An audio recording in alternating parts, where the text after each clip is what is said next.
સદગુરુ મહારાજની જય, સત્ય સનાતન ધર્મની જય। माया का सुख 4 दिन ग्रहे कहाँ गमार, सपने में पाया राजधन जाता न लागे वार। सर्वे संतो महंतो भक्तो ज्ञानी हंसो ने जिज्ञासु आत्माओने वंदन साथे जय गुरु महाराज। હવે આજે નિરાંત મહારાજની એક ભજન વાણીને મતિ અનુસાર સમજવાનો પ્રયત્ન કરવો છે। આમ તો ભજન હાવ નાનું 4 કડીનું જ છે, પણ જીવનને સ્પર્શી જાય એવું છે, જીવને જગાડનારું ભજન છે।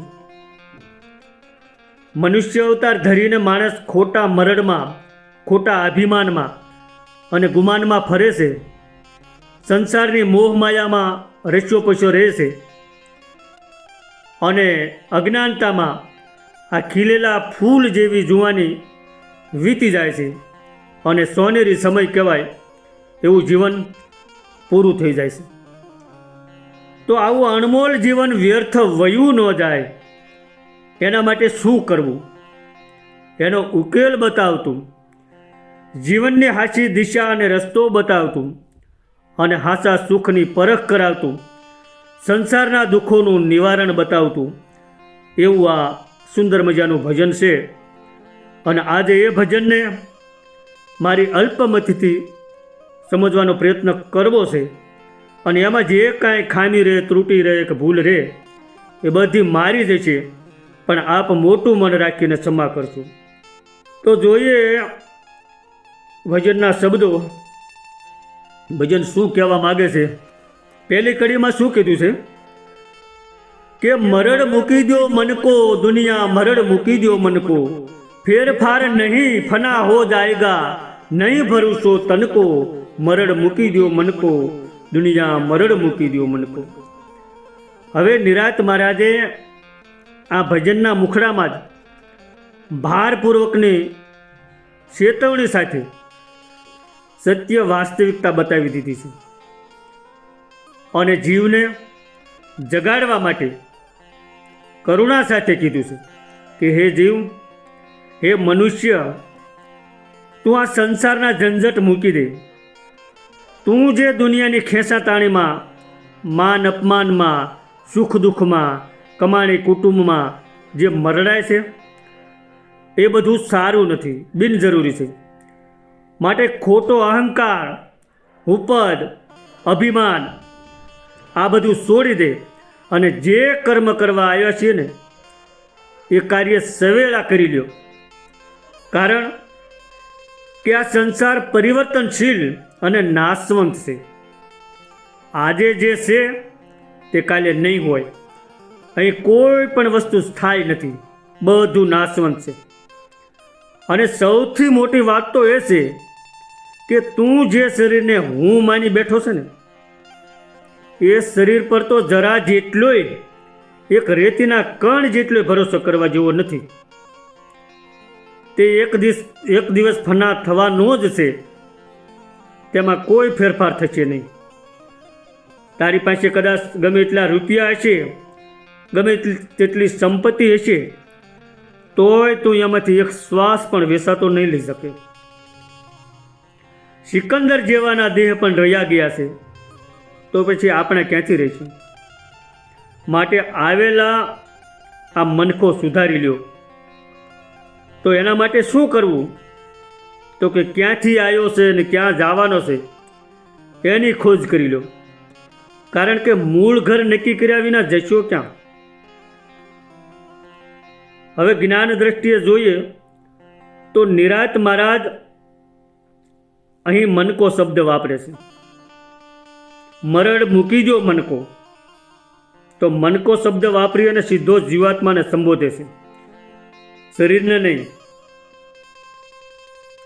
મનને સમજાવવાની વાત છે કે તું જે સંસારના ફેરફારમાં અટવાય અને સુખ દુઃખ, લાભ હાનિ, માન અપમાનમાં મરડાય છે ને એ બધું અવિદ્યાનો ભાર છે। અહીં દુનિયા સ્થિર નથી, અહીં કોઈ સંબંધ સંપત્તિ કંઈ પણ કાયમી નથી. એટલે નિરાંત મહારાજ કહે છે કે આ દેહને તું આધાર ન બનાય, કારણ કે પોતે જ આધાર વિહોણો છે અને હકીકતે શરીર જડ છે, પણ આ ચેતનાના આધારે હાલે છે. અને જ્યારે દેહ પર વિશ્વાસ તૂટે એટલે કે દેહ ભાવ છૂટે ને ત્યારે જ અંદરના અવિનાશી પદની શોધ શરૂ થાય છે. કારણ કે નાશવંત પર આધાર રાખવાથી અવિનાશી સ્વરૂપ મળતું નથી. માટે આ તન ઉપર બહુ મોહ માયાને ભરોસો ન રાખવો. અંદર જે ચેતન તત્વ વિલસી રહ્યું છે એને પીસાણી લે, એને જાણી લે, અને એને જાણવો એ જ મનુષ્ય જીવનનો હેતુ છે. કાયા સાધન છે, સાધનનો ઉપયોગ કરવાનો છે, પણ એનો મોહ નથી રાખવાનો. હવે આગળની કડીમાં શું કહેશે કે કહાં સે આયો કહાં તુમ જાયોગે, ખોજ કરો ને ઉनको, દો દિન કી જિંદગાની સારું, કહાં કરો તુમ સनको, મરડ મૂકી દો મન કો, દુનિયા મરડ મૂકી દો મન કો. હવે આ કડીમાં નિરાંત મહારાજ પોતાની મૂળ ઓળખ કરી લેવાનું કહે છે. સ્વરૂપને જાણવાની વાત છે. કારણ કે આપણે આખી દુનિયાને જાણીએ છીએ, પણ આપણે આપણને પોતાને નથી જાણતા કે હું કોણ છું. એટલે કહે છે કે ક્યાંથી તું આવ્યો છે અને ક્યાં તું જવાનો છે તેની ખોજ કરી લે, એનું ચિંતન કરી લે. કારણ કે આ જીવન તો બહુ અલ્પ છે, ક્યારે પૂરું થઈ જશે ને એની ખબરે નહીં પડે. એટલે કહે છે કે હે જીવ, તું રોજિંદા કારભાર, આ દોડધામ ને તારી મોજ મસ્તીમાં જીવે જાય છે ને, પણ તારા મનમાં મૂળભૂત પ્રશ્નો તો ક્યારેય પૂછતો જ નથી કે હું ક્યાંથી આવ્યો છું ને અંતે ક્યાં જવાનો છું. આ જીવન તો 2 દિન કી જિંદગાની છે.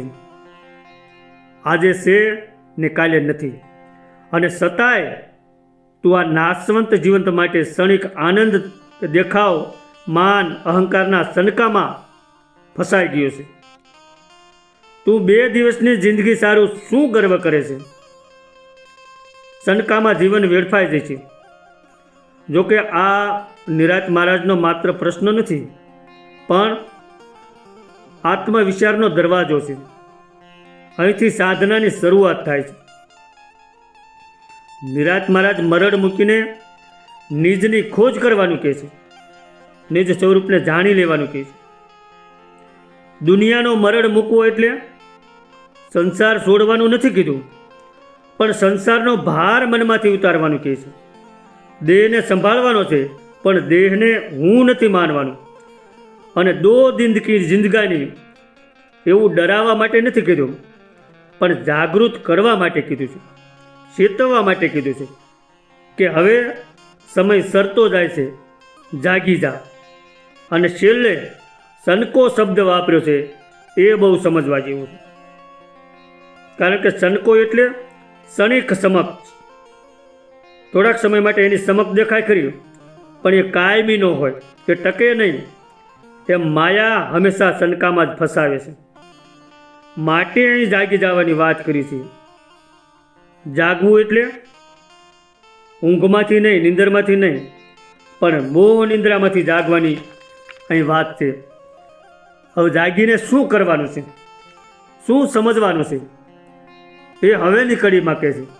શું કહે છે કે સંસાર સુખ સપનાવત જેવો દેખો, કોઈ સગો નહીં કિनको, સબ કોઈ દેખત જાના હોયગા, રહેનો નહીં એક દિન કો, મરડ મૂકી દો મન કો, દુનિયા મરડ મૂકી દો મન કો.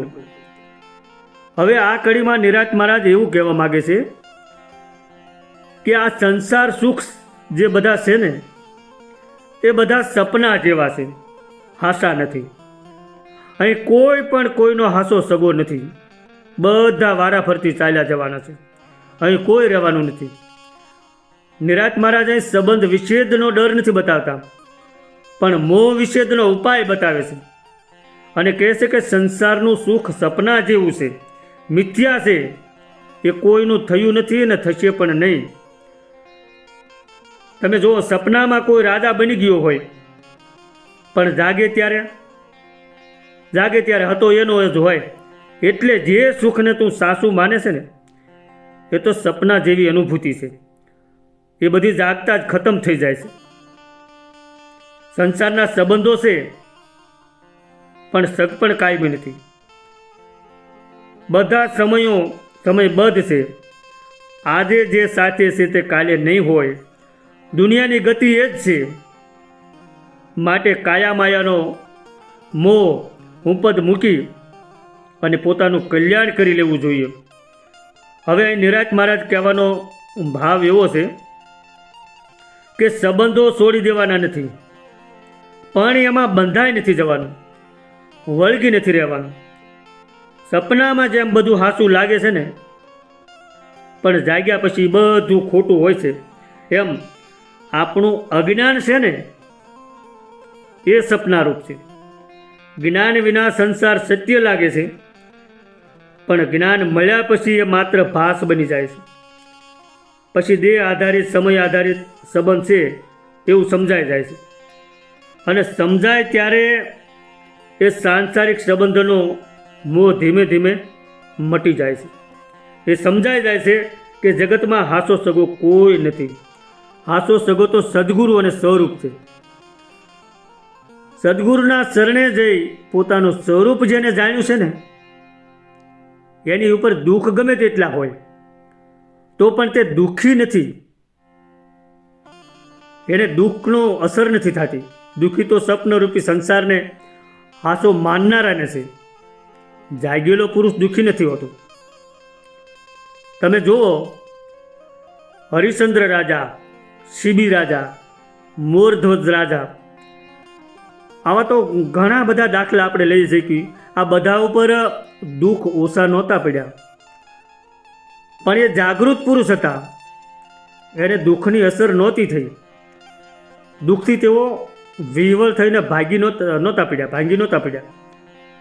કોઈને ફરિયાદ નહોતી કરી, પણ પરમાત્મા ઉપર વિશ્વાસ રાખ્યો હતો, ભરોસો રાખ્યો હતો.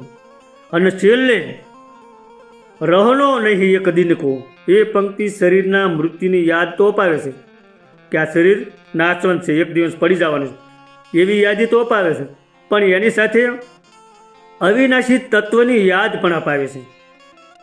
અને એ પ્રતીતિ કરાવે છે કે જે જાય છે ને એ તું નથી, જે રહે છે ને એને શોધ, એની પીછાણ કરી લે.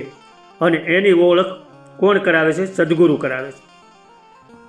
એટલે સદગુરુના શરણે જવાનું નિરાંત મહારાજ કહે છે. ને હવે છેલ્લી કડીમાં શું કીધું છે કે ફૂલ ફૂલાશો કલ કરમાયેગા, જાતા ન બેર જો બનકો, નિરાત નામ ગુરુ કા ગ્રહી લે, સબ સુધરે સો જनको, મરડ મૂકી દે મनको, દુનિયા મરડ મૂકી દે મनको.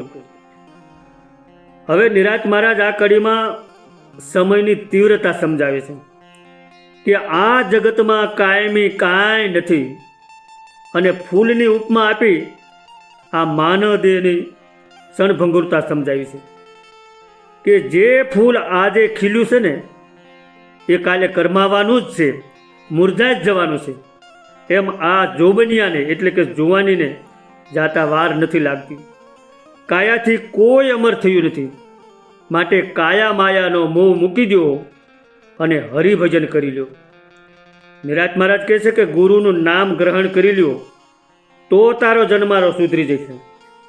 જન્મો જન્મનું દુઃખ તારું બધું મટી જશે. જેમ આજે ખીલેલું ફૂલ કાલે સુકાઈ જાય છે ને, એમ જ આ યુવાની શરીરની શક્તિ, સમય બધું વયું જાય છે. જીવ કહે છે હજુ તો ઘણો સમય છે, પરંતુ સંતો કહે છે કે વિલંબ ન કરો, ઉપાય પકડી લે, નહીતર પસ્તાવો થાય છે. જ્યારે શક્તિ છે, સમજ છે, ત્યારે જ સાધના કરી લે ને, પછી કાંઈ નહીં થાય.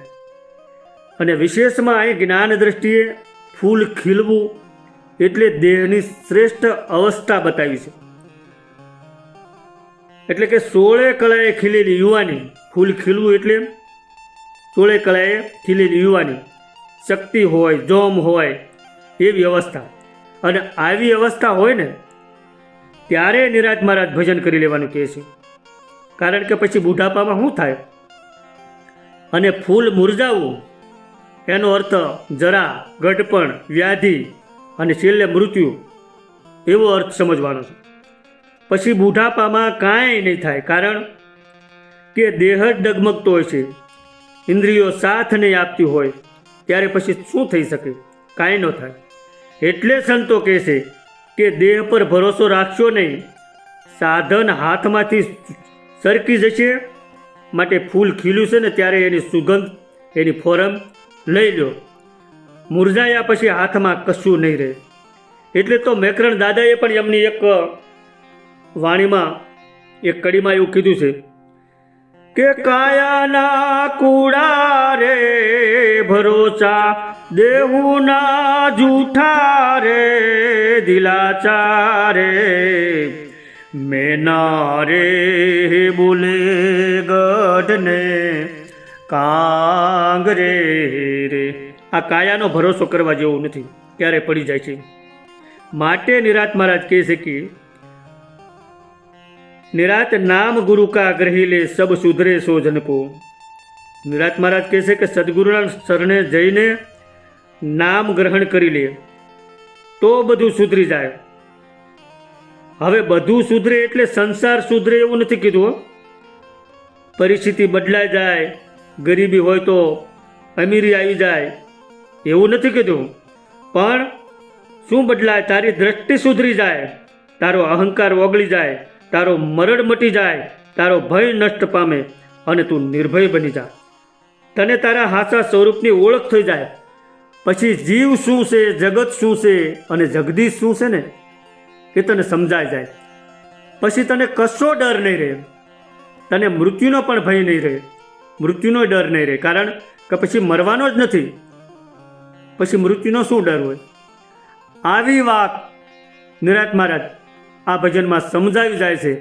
અને આ ભજનને સાધક જો હાશી રીતે સમજી અને જીવનમાં ઉતારે તો 4 પગથિયામાં જીવને જગાડે છે. કયા? તો એક તો સંસારની ઝંઝટમાંથી બહાર કાઢે છે, બીજું કે જીવનની ક્ષણભંગુરતા સમજાવે છે, ત્રીજું જ્ઞાન થકી વૈરાગ ઉપજાવે છે, અને ચોથું અંતે ગુરુ અને નામ આધાર આપીને ઉપાય બતાવે છે. માટે આ ભજનને માત્ર સાંભળીને સમજવું એટલું પૂરતું નથી, પણ જીવવાનું છે. ટૂંકમાં ભજનનો સાર એટલો સમજવાનો છે કે દેહ અને દુનિયા અસ્થાયી છે, એટલે કે મરડ છોડી દો ને સ્વરૂપ શોધો અને ગુરુએ આપેલા નામમાં સ્થિર થાવ. દેહ પર આધાર છોડો, સમયની દોડધામ છોડો અને સદગુરુના નામમાં સ્થિર થાવ. એ જ હવે નામમાં સ્થિર થવું એ જ મુક્તિનો માર્ગ છે. અને એટલે જ નિરાત મહારાજે એક સાખીમાં કીધું છે કે નામ બિના કોઈ નવતરે, ભવસાગરની માય, નિરાત નામ વંદુ વળી જ્યાં જ્યાં દેખું ત્યાંય. ભવસાગર તરવા માટે નામ નાવ સમાન છે. અને જે સંતો તરી ગયા છે ને એ બધા આ નામરૂપી નાવને આશરે તર્યા છે. માટે એ બધો અહંકાર છોડી સદગુરુના નામમાં સ્થિર થવાની વાત સાથે આ ભજન આપણને આવી સમજ આપી જાય છે. સદગુરુ મહારાજની જય.